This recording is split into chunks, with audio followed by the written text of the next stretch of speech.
When my husband, David, was deployed overseas for 6 months, I knew it would be hard. We'd been married for 12 years, and he'd always been the heart of our little family, me, him, and our 12-year-old son, Ethan.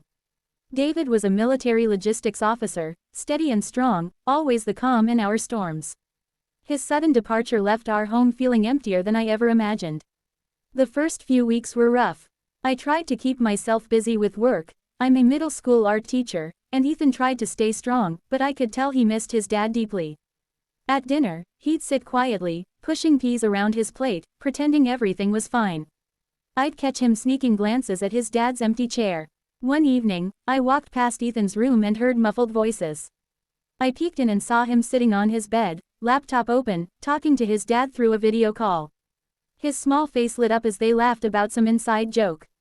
I stood quietly at the door, feeling both comforted and heartbroken. David's absence was hard, but seeing them connect made me realize how strong their bond really was. As weeks turned into months, I noticed Ethan changing. He started waking up earlier, helping me around the house, and even making breakfast. One Saturday morning, I woke up to the smell of pancakes and the sound of music from the kitchen. Ethan stood on a stool, flipping pancakes in his dad's old apron. He turned and grinned when he saw me. "Morning, Mom. Dad used to make pancakes like this on weekends, right?" I nodded, my heart swelling. "He sure did. You're getting good at it." He shrugged, pretending it wasn't a big deal, but I could tell he was proud. That morning, we sat together eating pancakes, and for the first time in weeks, our home felt warm again. Days rolled by, and Ethan kept surprising me. He started leaving small notes around the house, little things like, "You're the best, Mom." Or, "Dad would be proud." Sometimes he'd draw funny sketches of our family, always including his dad with a big smile. One night, I came home from school completely exhausted. My day had been filled with grading art projects and dealing with a few overenthusiastic students.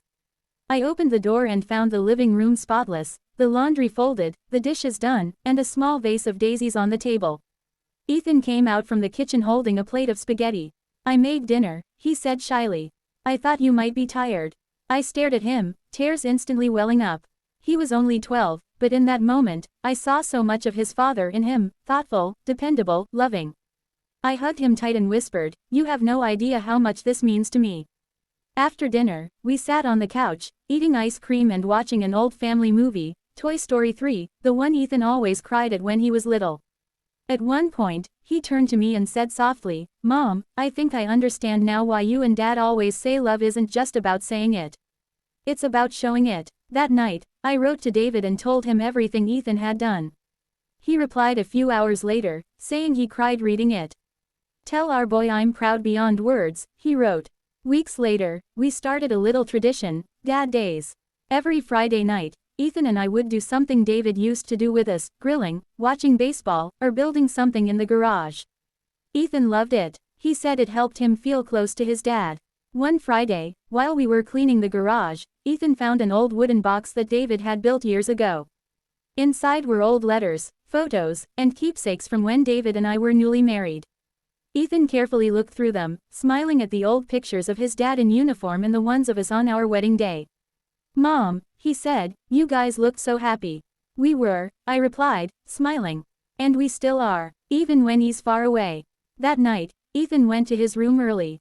The next morning, I woke up to find something new on the living room wall, a big collage of family photos, drawings, and words cut out from magazines. At the center was a picture of David holding Ethan as a baby, and underneath it, the words, "Family means love, no matter the distance." My breath caught. I felt tears streaming down my cheeks. Ethan walked in quietly and said, "It's for when you miss Dad. So you can remember that we're still together, even when he's far away." I hugged him tightly, overwhelmed. "Ethan, this is beautiful.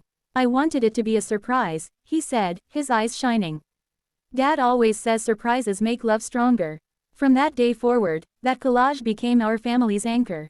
Whenever David called, we'd sit in front of it and tell him about our week. It became a living reminder of love that distance couldn't break. Months later, David finally came home. I still remember the day clearly. It was a crisp autumn afternoon. Ethan and I were waiting at the airport, holding a big homemade banner that said, "Welcome home, Dad." When David appeared at the arrival's gate, Ethan sprinted toward him, arms wide open. The reunion was pure magic, laughter, tears, and the kind of joy that words can't describe. I stood back, watching my husband lift our son off the ground, both of them laughing uncontrollably. Later that night, when we were all home, David noticed the collage. He stared at it silently, then turned to Ethan. "You did this?" Ethan nodded proudly. "Yeah, for Mom, so she'd remember we're still a team." David's voice cracked as he said, "You've grown so much, son." Then he hugged me, and we both looked at Ethan, our little boy who had learned the meaning of love, patience, and family in the hardest way possible. Life went back to normal, but something had changed. Ethan wasn't just a kid anymore, he'd become the glue that held us together when life tested us most. Months later, during a quiet evening, Ethan asked, "Mom, do you think Dad knows how much I tried to help while he was gone?" I smiled. "He knows, honey, and so do I. You showed both of us what love really looks like." He smiled, leaned against me, and whispered, "Then it was all worth it." And in that moment, I realized that even though David's absence had left a hole in our family, it also gave Ethan the chance to grow into someone extraordinary, thoughtful, caring, and strong. Our family had faced distance, but love bridged every mile.